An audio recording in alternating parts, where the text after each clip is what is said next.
ನಮಸ್ಕಾರ. ಅಭಿಷೇಕ್ ಹಾಗೂ ಹಾರ್ದಿಕ್ ಪಾಂಡ್ಯರ ಆರ್ಭಟಕ್ಕೆ ಬೆಚ್ಚಿ ಬಿದ್ದಿದ್ದು ಜಿಂಬಾಬ್ವೆ ತಂಡ. ಟೀಂ ಇಂಡಿಯಾಗೆ ಭರ್ಜರಿ ಗೆಲುವು, ವಿಶ್ವ ದಾಖಲೆ ನಿರ್ಮಿಸಿತು ಭಾರತ. ಹಾಗಾದರೆ ಸುದ್ದಿಯ ಸಂಪೂರ್ಣ ಮಾಹಿತಿ ಏನು? ಅಷ್ಟಕ್ಕೂ ಭಾರತ ಮತ್ತು ಜಿಂಬಾಬ್ವೆ ನಡುವಿನ ಟಿ20 ವಿಶ್ವಕಪ್ನ ಸೂಪರ್ 8ರ ಪಂದ್ಯ ಹೇಗಿತ್ತು ಗೊತ್ತಾ? ಬನ್ನಿ ಇದರೆಲ್ಲದರ ಬಗ್ಗೆ ಈ ವಿಡಿಯೋದಲ್ಲಿ ಕಂಪ್ಲೀಟ್ ಆಗಿ ತಿಳಿಸ್ಕೊಡ್ತಾ ಹೋಗ್ತೀನಿ, ಆದ್ದರಿಂದ ಕೊನೆವರೆಗೂ ನೋಡಿ. ಆದ್ರೆ ಅದಕ್ಕಿಂತಲೂ ಮುನ್ನ ನೀವು ಕೂಡ ಟೀಂ ಇಂಡಿಯಾದ ಅಭಿಮಾನಿಗಳಾಗಿದ್ರೆ ಈ ಕೂಡಲೇ ಈ ವಿಡಿಯೋಗೊಂದು ಲೈಕ್ ಮಾಡಿ ಮತ್ತು ನಮ್ಮ ಚಾನೆಲ್ಗೊಂದು ಸಬ್ಸ್ಕ್ರೈಬ್ ಮಾಡಿ. ಹೌದು, ಆಫ್ರಿಕಾ ವಿರುದ್ಧದ ಮೊದಲ ಸೂಪರ್ 8ರ ಪಂದ್ಯದಲ್ಲಿ ಹೀನಾಯ ಸೋಲು ಅನುಭವಿಸಿದ್ದ ಟೀಂ ಇಂಡಿಯಾ ಇದೀಗ ಭರ್ಜರಿ ಕಮ್ ಬ್ಯಾಕ್ ಮಾಡಿದೆ.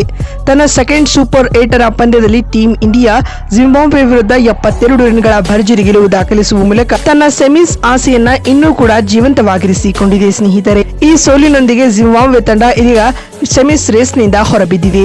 ಇನ್ನು ಇದಕ್ಕೂ ಮುನ್ನ ಚೆನ್ನೈನ ಚೇಪಾಕ್ ಸ್ಟೇಡಿಯಂನಲ್ಲಿ ಆರಂಭಗೊಂಡ ಈ ಪಂದ್ಯದಲ್ಲಿ ಟಾಸ್ ಸೋತು ಮೊದಲು ಬ್ಯಾಟಿಂಗ್ ಮಾಡಿದ ಭಾರತ ಉತ್ತಮ ಆರಂಭ ಪಡೆದುಕೊಂಡಿತು ಸ್ನೇಹಿತರೆ.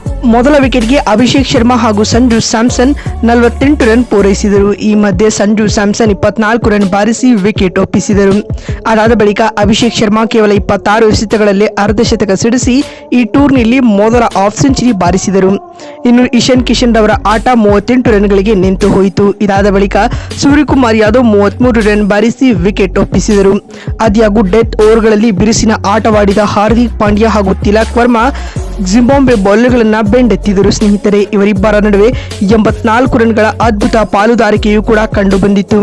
ಕೊನೆಗೂ ಹಾರ್ದಿಕ್ ಪಾಂಡ್ಯ ಕೇವಲ 23 ಎಸೆತಗಳಲ್ಲಿ ಅಜೇಯ 50 ರನ್ ಬಾರಿಸಿ ತಂಡದ ಮೊತ್ತವನ್ನ 250 ರನ್ಗಳ ಗಡಿ ದಾಟಿಸಿದರು. ಇವರಿಗೆ ಸಾಥ್ ನೀಡಿದ ತಿಲಕ್ ವರ್ಮಾ ಕೂಡ ಅಜೇಯ 44 ರನ್ ಬಾರಿಸಿದರು. ಇದರೊಂದಿಗೆ ಟೀಂ ಇಂಡಿಯಾ ನಿಗದಿತ 20 ಓವರ್ಗಳಲ್ಲಿ 4 ವಿಕೆಟ್ ಕಳೆದುಕೊಂಡು 256 ರನ್ಗಳ ಬೃಹತ್ ಮೊತ್ತವನ್ನ ಪೇರಿಸಿತು. ಇದರೊಂದಿಗೆ ಟಿ20 ವಿಶ್ವಕಪ್ ಇತಿಹಾಸದಲ್ಲೇ ಸೆಕೆಂಡ್ ಗರಿಷ್ಠ ಸ್ಕೋರ್ ಕಲೆ ಹಾಕಿದ ವರ್ಲ್ಡ್ ರೆಕಾರ್ಡ್ ಅನ್ನ ಭಾರತ ನಿರ್ಮಿಸಿತು.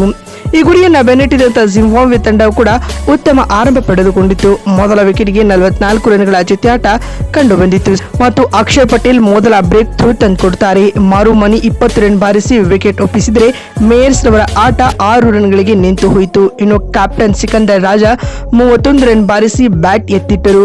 ಆದ್ಯಾಗೂ ಮತ್ತೊಂದು ಕಡೆ ಆರಂಭಿಕ ಆಟಗಾರ ಬ್ರಿಯಾನ್ ಬೆನ್ನೆಟ್ ಟೀಂ ಇಂಡಿಯಾ ವಿರುದ್ಧ ತನ್ನ ಏಕಾಂಗಿ ಹೋರಾಟವನ್ನ ಮುಂದುವರಿಸಿದರು ಸ್ನೇಹಿತರೆ. ಆಕರ್ಷಕ ಅರ್ಧಶತಕ ಸಿಡಿಸಿ ಗೆಲುವಿಗಾಗಿ ಹೋರಾಟವನ್ನ ನೀಡಿದರು. ಆದರೆ ಮತ್ತೊಂದು ಕಡೆ ಇವರಿಗೆ ಸಾಥ್ ಸಿಕ್ಕಿರಲೇ ಇಲ್ಲ. ಕೊನೆಯವರೆಗೂ ಹೋರಾಟ ಬಿಟ್ಟುಕೊಡದ ಈ ಆಟಗಾರ 59 ಎಸೆತಗಳಿಂದ ಅಜೇಯ 97 ರನ್ ಬಾರಿಸಿದರು. ಆದ್ಯಾಗೂ ಜಿಂಬಾಬ್ವೆಗೆ ಗೆಲುವು ತಂದುಕೊಡಲು ಸಾಧ್ಯವಾಗಿಲ್ಲ. ಈ ಮುಖಿನವಾಗಿ 20 ಓವರ್ಗಳಲ್ಲಿ 6 ವಿಕೆಟ್ ಕಳೆದುಕೊಂಡು 184 ರನ್ ಕಲೆ ಹಾಕಲಷ್ಟೇ ಶಕ್ತವಾಯಿತು. ಇದರೊಂದಿಗೆ ಭಾರತ ಈ ಪಂದ್ಯದಲ್ಲಿ 72 ರನ್ಗಳ ಭರ್ಜರಿ ಗೆಲುವು ಪಡೆದುಕೊಂಡಿತು. ಇತ್ತ ಹರ್ಷದೀಪ್ ಸಿಂಗ್ 3 ವಿಕೆಟ್ ಪಡೆದು ಮಿಂಚಿದರು. ಆದ್ಯಾಗೂ ನನಗನ್ಸುತ್ತೆ ಇದು ಟೀಂ ಇಂಡಿಯಾಗೆ ಕನ್ವಿನ್ಸಿಂಗ್ ವಿಕ್ಟರಿ ಅಲ್ಲ ಅಂತಾನೆ ಹೇಳಬಹುದು ಸ್ನೇಹಿತರೆ. ಮತ್ತೊಂದು ವಿಡಿಯೋದಲ್ಲಿ ಸಿಗ್ತೀನಿ. ನಮಸ್ಕಾರ.